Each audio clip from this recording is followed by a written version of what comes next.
Ladies and gentlemen, today is the day that our prayers from the almighty Brian Halinka have been answered, okay? So I think about a month and a half ago or 2 months ago, I made a video. It was like the problem or something that I had with Legion PvP. And that video was expressing my feelings on the rewards in PvP for patch 7.0. Well, as of yesterday, there was a official report released on the Blizzard World of Warcraft website that shows the upcoming changes for PvP rewards in patch 7.1. And that's something that I want to go over today with you all because this is all good news for PvPers and is also useful for anyone that's in raiding or plays the game really at all. So let's go ahead and jump into this because I'm feeling very good about it and I want to show you guys everything that is new through the official Blizzard post. So let's do it. So as you can see, the first thing that we're going to look at is the tweet button. I'm just kidding. The artifact power like subsection, because my biggest problem with PvP when it first came out was that like the skirmishes rewards and the battleground rewards and all that stuff, you would get like the artifact power itself. You get like little tokens if you didn't get a piece of gear or whatever. Like the consolation prize for that would be artifact power. And now that I kind of explained that, like, back then, when the game first came out, like, artifact power was, like, worthless in PvP. You could not do anything with it because you would actually get, like, 5 artifact power per skirmish or something like that, and that's, like, nothing. Like, I think my next trade is, like, upwards of, like, 200,000 on my mage or something like that. Come on, like, 5 a game? Really? No, that's not gonna work. It's not gonna work. Not acceptable. So things have been changing for patch 7.1, and there's actually a graph here that explains exactly how much artifact power you get based off of skirmishes, random battlegrounds, 2 versus 2 wins, 3 versus 3 wins, and RBG wins. Okay, so I want to at least like leave this on the screen for you here to read if you so desire, but also try to listen to what I'm saying because it's important. So now in PvP, there is like a daily thing going on. So you're able to get like a very substantially more artifact power from doing a PvP instance as opposed to before, and that like daily thing is like way more. So if, for example, like look at rated battlegrounds, the first win of the day, not week but day, this isn't on a weekly basis, this is on a daily basis. Look at the very first RBG win. You get 800 artifact power just like alone. Like I think the level 1 artifact power trait is like 250, so you can get anywhere from like, I think, 3 to 4 levels by just doing I don't know if that's the correct number, but you can get a lot of like artifact power by not having any artifact knowledge at all, and you can actually get a lot just right off the bat from doing one RBG win, just one, that's it, which is awesome. And at level 10 you get 7600 artifact power, which is like substantially more than you'll get from Mythic Plus, substantially more you'll get from raiding. Just doing that one a day, I mean, that's a lot, guys. I don't know what the math is on that because I failed math in high school, so I not really, but pretty close.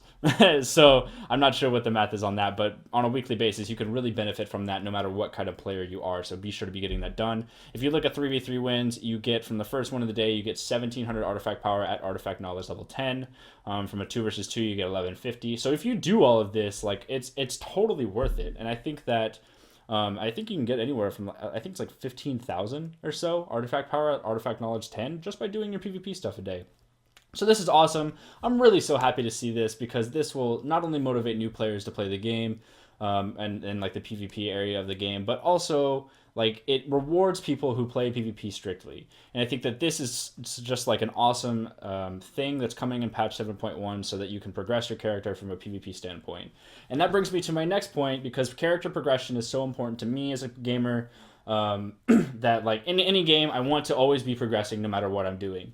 So that's going to bring me down to the gear section, which is right below the PV or like the artifact knowledge section on this. And I'll link this down in the description for you guys so you can go read it yourself. There's obviously a lot of information here that I'm not really going over because that'll be like an hour video. So we're going to go straight down to how the gearing works and how it's been explicitly stated, because this has been something that's been kind of blurred and not quite understood since the game came out, and that like with me, for example, I didn't even understand it, and it's my job to understand this stuff. So yeah, so let's talk about this graph right here, this chart that explains how the gearing works.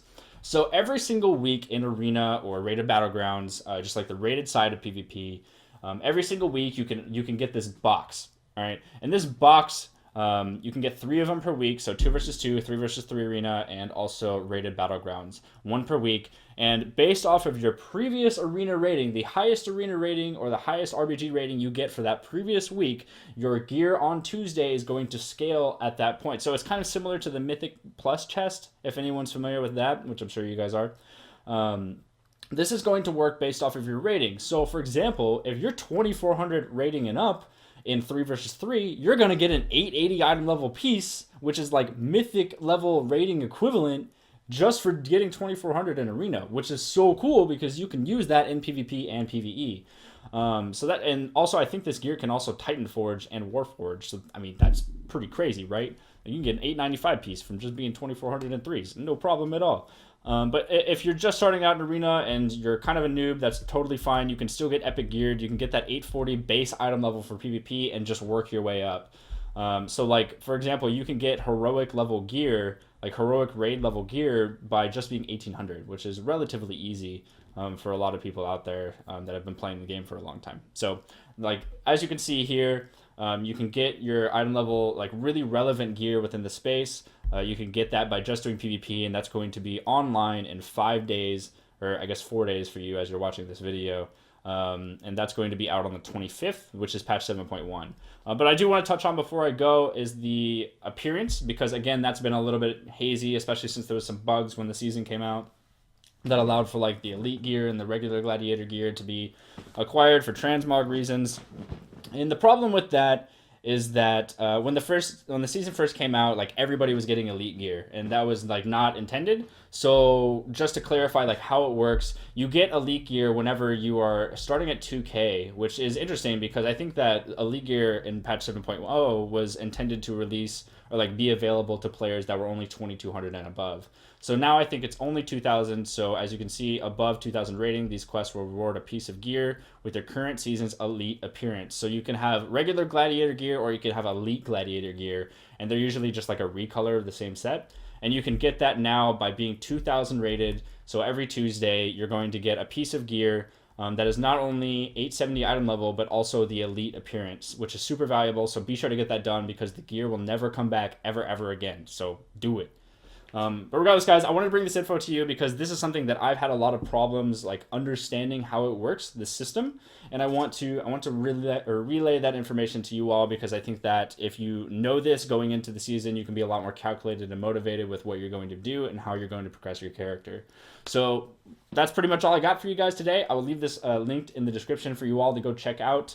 And thank you so much for watching. Be sure to leave a like on this video if you like these changes. And you can also subscribe to my YouTube channel to keep updated with all of PvP knowledge or random knowledge that I come through within World of Warcraft. I really appreciate you guys watching my videos. So thanks for being here, and I'll see you all in the next one.